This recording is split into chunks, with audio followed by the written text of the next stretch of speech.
দেখেন এই মসজিদের খাদেম সেজদা দিচ্ছে। উটের পিঠের মতো করে রেখেছে এই মাজারগুলি, সেখানে তারা দিচ্ছে প্রতিনিয়ত এসে সেজদা। এটা কি জায়েজ? মাজারে সেজদা দেওয়া এটা কেমন অন্যায়ের মধ্যে পড়ে?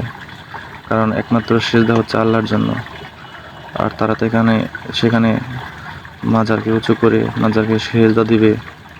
আপনারা বিচার করেন।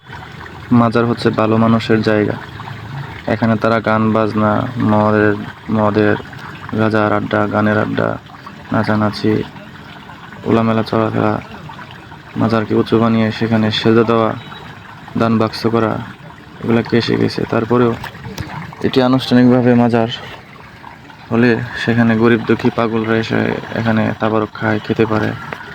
এরকম বহুত পাগল দেখেছি যারা প্রতিনিয়তই মাজারে থাকে,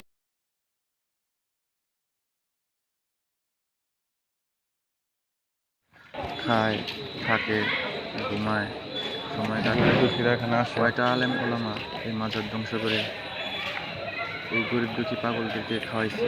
এই পাগলদের কুতুব আক্তার, খাজে গান, হযরত মাওলানা, আজ এই মাজার ধ্বংসকারীরা, হুজুরেরা এসে মাজার ধ্বংস করতেছে। গরিব দুঃখীদের বুকে লাথি দিচ্ছে, পেটে লাথি দিচ্ছে। তারা মাজার এসে গান বাজনা হইতো না, যা আবার এই গান বাজনা হইতো না, মাজার ভাঙে গেলে পরে গরিব দুঃখী খাবো কিভাবে? মাজারে এসে কত গরিব মানুষ খায়, মাজারে তবরক দেয়। এটা গরিব মানুষের পাগলের জন্য না? এই যে পাগল, কত পাগল আয়া বইয়া থাকে নাকি? কত পাগল আয়া বইয়া থাকে, খাওয়ানোর সময় এলে একদিন দুদিন পরে আবার খায় বাঁচায়। তাহলে মাজার এইভাবে ভাঙচুর করা কি যায়? হ্যাঁ, বারবারই কি ঠিক মতো যে কইছে যে বারবারই করো না, জুলুম না করছে, জুলুম করো না।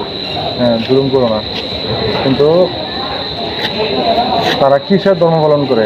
যে একজনের, আর হিন্দুরা যে মূর্তি পূজা করে তাদেরকেও তো জায়েজ না, নবীজি বলে আল্লাহ সব